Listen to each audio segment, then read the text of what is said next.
So next one was Indus water treaty, very very important. So Pahalgam attack జరిగిన తర్వాత Shimla agreement, okay, Indus water treaty, okay. So everything is very very important. దానికి mains notes కూడా content ready చేయమని చెప్పేసి అన్నాను. And దీనికి సంబంధించి ఓవరాల్గా సో ఒక కాంప్రహెన్సివ్ క్లాస్ అయితే మనం తీసుకోవడం జరిగింది, ఓకే.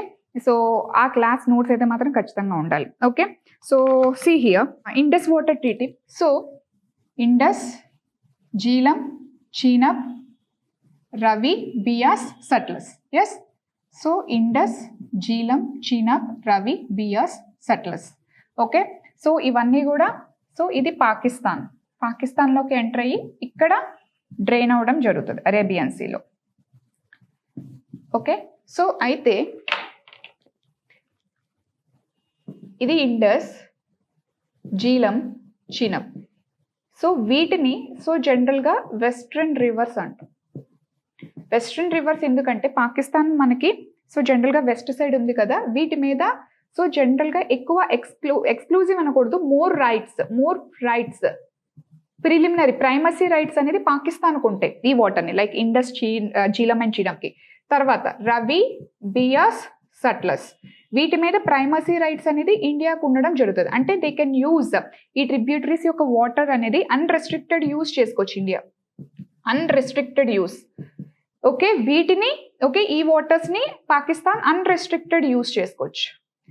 అయితే మేడం ఇప్పుడు వీటి మీద ఇండియాకి ఎటువంటి అథారిటీ ఉండదంటే ఎస్, దేని మీద యూజ్ చేసుకోవచ్చు, ఓకే. ఇండియా కూడా యూజ్ చేసుకోవచ్చు. అంటే పాకిస్తాన్కి అన్రెస్ట్రిక్టెడ్ యూజ్, బట్ ఇండియా కూడా యూజ్ చేసుకోవచ్చు.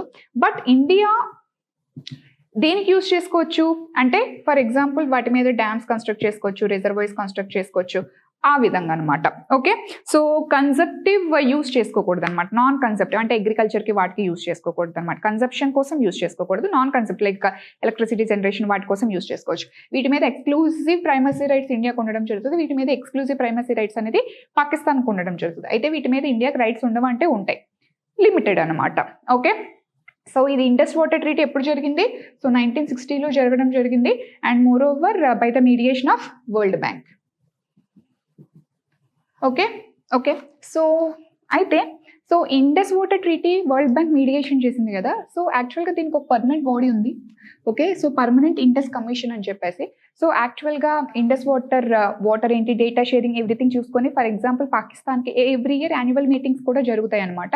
సో ఇందులో ఇండియాకి సంబంధించి సమ్ రిప్రజెంటేటివ్స్ ఉండడం జరుగుతుంది, అండ్ పాకిస్తాన్కి సంబంధించి సర్టెన్ రిప్రజెంటేటివ్స్ ఉండడం జరుగుతుంది, and every year annual meetings కూడా జరుగుతాయి. సో అయితే ఏంటంటే ఈ particular permanent Indus commission so జనరల్గా ఫర్ ఎగ్జాంపుల్ ఏమైనా ఇష్యూస్ వచ్చాయనుకోండి, ఫస్ట్ ఆఫ్ ఆల్ ఇది సార్ట్అవుట్ చేయడానికి ట్రై చేస్తుంది. యాక్చువల్గా ఇప్పుడు లాట్ ఆఫ్ వార్స్ వచ్చాయి, ఓకే, ఇండియాకి పాకిస్తాన్కి మధ్య. బట్ ఇండియా అనేది ఎప్పుడు కూడా సో ఇండస్ వాటర్ ట్రీటీని ఎబియన్స్లో పెట్టాలని కానీ దాన్ని కంప్లీట్గా దాన్ని ఒబే చేయకుండా ఉండాలి. Even though third party mediation అయినా సరే ఇండియా ఎప్పుడు దాన్ని రెస్పెక్ట్ ఇచ్చుకుంటూ వచ్చిందనమాట. ఎప్పుడు కూడా దాన్ని ఒక వెపన్గా యూజ్ చేయాలనుకోలేదు. బట్ దిస్ పహల్గామ్ అటాక్ అనేది ఇట్స్ వెరీ నోటోరియస్ అని చెప్పొచ్చు అనమాట, ఓకే. సో అందుకని చెప్పేసి సో దీన్ని అబియన్స్లో పెట్టడం జరిగింది, ఓకే. సో ఫస్ట్ ఇలాగా ఇండియాకి పాకిస్తాన్ మధ్య ఏమైనా ఇష్యూస్ వచ్చాయనుకోండి, సో ఫస్ట్ యాక్చువల్గా మనకి permanent Indus commission it try to sort out చేయడానికి ట్రై చేస్తుంది. అక్కడ లైక్ మేబీ డెలిబరేషన్స్ సరిగా కుదరకపోతే, అంటే కన్సెన్సస్కి రాకలేకపోతే, సో దెన్ మనకి ఈ ట్రీటీ దీనివల్ల వరల్డ్ బ్యాంక్ మీడియేషన్ ద్వారా చేసింది కాబట్టి ఒక న్యూట్రల్ ఎక్స్పర్ట్ ఉంటారు వరల్డ్ బ్యాంక్ నుంచి, ఓకే. సో తను మీడియేట్ చేయడానికి ట్రై చేస్తారు అనమాట టాక్స్ని. ఈవెన్ దో అప్పుడు కూడా అది సెటిల్మెంట్ అవ్వకపోతే so then mediation, okay, arbitration, mediation అనకూడదు, ఆర్బిట్రేషన్, ఓకే. దీని మీద మెయిన్స్ క్వశ్చన్ కూడా వచ్చింది కదా, you have to understand what is the difference between arbitration, conciliation and more over mediation, వీటి మధ్య డిఫరెన్సెస్ తెలియాలన్నమాట, okay. So that is very important, ఎందుకంటే మెయిన్స్ క్వశ్చన్లో ఐ థింక్ సో ఆర్బిట్రేషన్కి 2 times క్వశ్చన్ పడింది సేమ్ యాక్ట్ మీద, అండ్ లాస్ట్ ఇయర్ కూడా, okay. So international arbitration నుంచి యాక్చువల్గా ఆర్బిట్రేషన్ చేయడానికి ట్రై చేస్తారు అనమాట. So this is the setup ఎప్పుడు ఇష్యూస్ వచ్చినప్పుడు. So first permanent Indus commission sort out చేయడానికి ట్రై చేస్తుంది. ఇఫ్ ఇన్ కేస్ ఒకవేళ కుదరకపోతే, ఓకే, ఇష్యూస్ అనేవి మరి పెద్దగా ఉండి ఫర్ ఎగ్జాంపుల్ కన్సెన్సస్కి రాకపోతే న్యూట్రల్ ఎక్స్పర్ట్ ట్రై చేస్తారు. ఒకవేళ న్యూట్రల్ ఎక్స్పర్ట్ చెప్పినా సరే కన్సెన్సస్కి రాకపోతే then they will go to international arbitration centres అనమాట, ఓకే. అండ్ నెక్స్ట్ వన్ వచ్చేసరికి ఇప్పుడు మనం అబియన్స్లో పెట్టాం కదా ఇండస్ వాటర్ని, ఓకే. సో దీనికి మనం ఏ టైప్ ఆఫ్ అంటే అర్ధాంతరంగా వాటర్ని ఆపేస్తామా, so a type of strategies follow అవుతాం. సో జనరల్గా దీనికి మనం 3 step స్ట్రాటజీ ఫాలో అవడం జరుగుతుంది. ఒకటి short term, mid term and long term strategies అనమాట. సో షార్ట్ టర్మ్ వచ్చేసరికి ఇనీషియల్గా ఫస్ట్ మనం ఏం చేస్తామంటే డేటా షేరింగ్ ఆపేస్తాం ఇండస్ వాటర్కి సంబంధించి. ఓకే, డేటా షేరింగ్ని కంప్లీట్గా ఆపేస్తాం. ఓకే, అండ్ సెకండ్ వన్ వచ్చేసరికి డీసిల్టేషన్ అనమాట. సో డీసిల్టేషన్ ఆర్ డీసిల్టింగ్ అంటే ఏంటంటే సో సెడిమెంట్స్ని రిమూవ్ చేయడం అనమాట. ఓకే, ఫర్ ఎగ్జాంపుల్ ఇది వాటర్ అనుకుంటే సో ఇది సెడిమెంట్స్. సో సెడిమెంట్స్ అనేది రిమూవ్ చేస్తారు, డీసిల్టేషన్ చేస్తారు. జనరల్గా మనం చెప్తూ ఉంటాం కదా, సో పోర్ట్స్లో కూడా డీసిల్టేషన్ ఎక్కువ చేయదు. అంటే రివర్స్ అనేది సో ఏ లాట్ ఆఫ్ సెడిమెంట్స్ని తీసుకొస్తే దానివల్ల మోస్ట్ ఆఫ్ సెడిమెంట్స్ అనేది మెయింటెనెన్స్ ఎక్కువ అవుతుంది. లైక్ పోర్ట్స్ దగ్గర ఈస్టర్న్ కోస్ట్ దగ్గర ఏంటంటే ఎక్కువ డీసిల్టేషన్ కాస్ట్ ఎక్కువ పడుతుంది అని చెప్తూ ఉంటాం, eastern side of the ports. Okay, so issues ఉంటాయి, మెయింటెనెన్స్ ఇష్యూస్ ఉంటాయి. బట్ వేరేస్ వెస్ట్రన్ పోర్ట్స్ అనేది ఓకే, సో వెస్ట్రన్ కోస్ట్ దగ్గర ఉన్న పోర్ట్స్ అనేది ఆ ఇష్యూస్ అనేవి ఉండదు. బికాస్ ఇండియన్ రివర్స్ అనేది move from most of the reverse they flow from west to east కాబట్టి. ఓకే, సరే.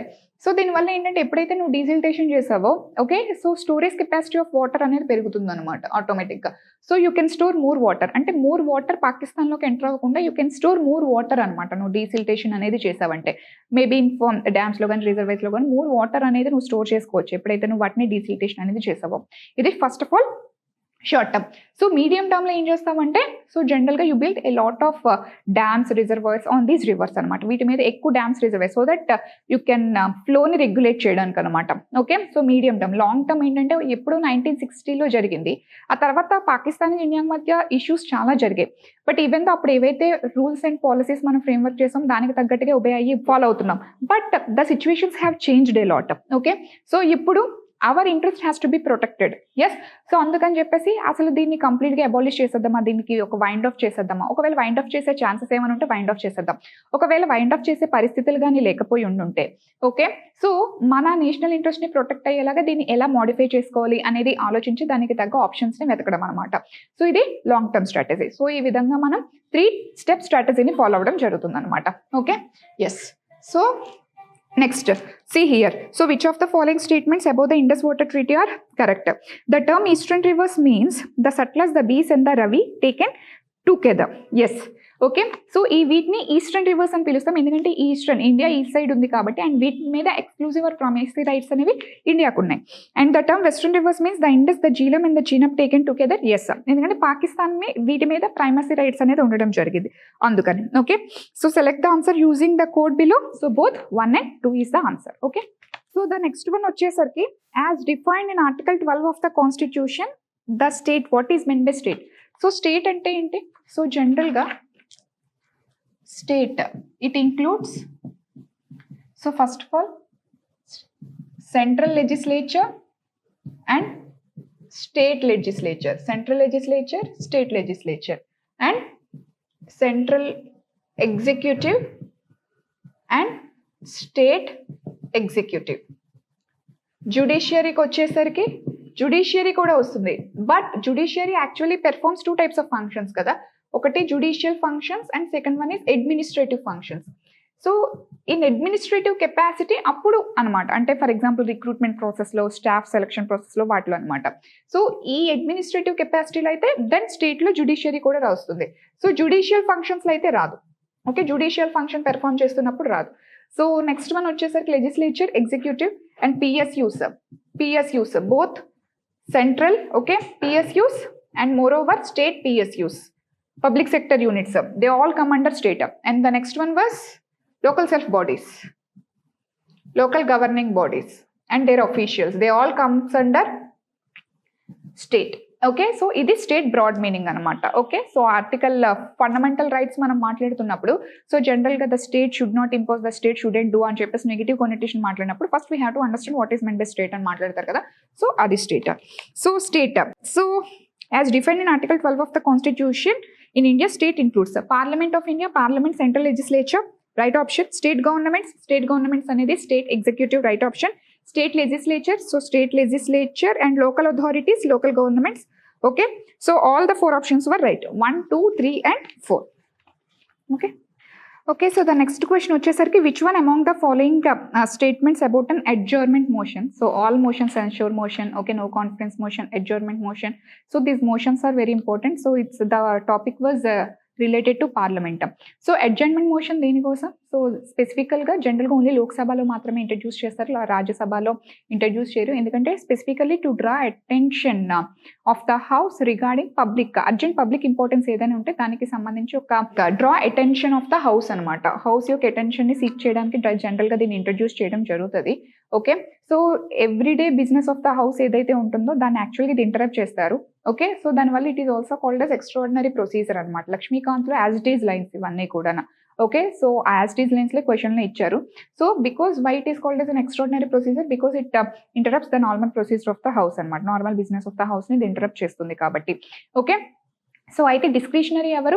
So it can be introduced only Lok Sabha. So లోక్సభకి presiding officer speaker ఎవరైతే ఉన్నారో స్పీకర్ యొక్క డిస్క్రిషనరీ అనమాట, అసలు దీన్ని ఇంట్రడ్యూస్ చేయాలా వద్దని చెప్పేసి.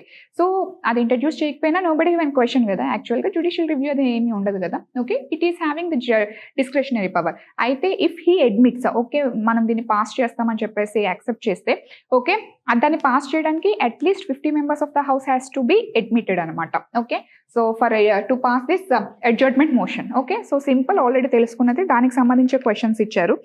So its objective is to draw attention of the house to any recent matter of urgent public importance. Yes, okay, so adjournment motion స్పెసిఫిక్గా దానికోసమే.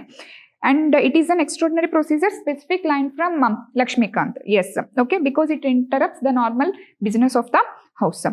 And the motion can be invoked on any matter of urgent importance, but even be within the jurisdiction of a state government.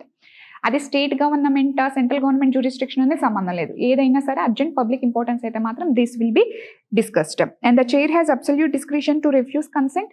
Yes, okay, so option 3, ఎందుకంటే which is not correct అన్నారు, option 3 అనమాట. Okay, yes.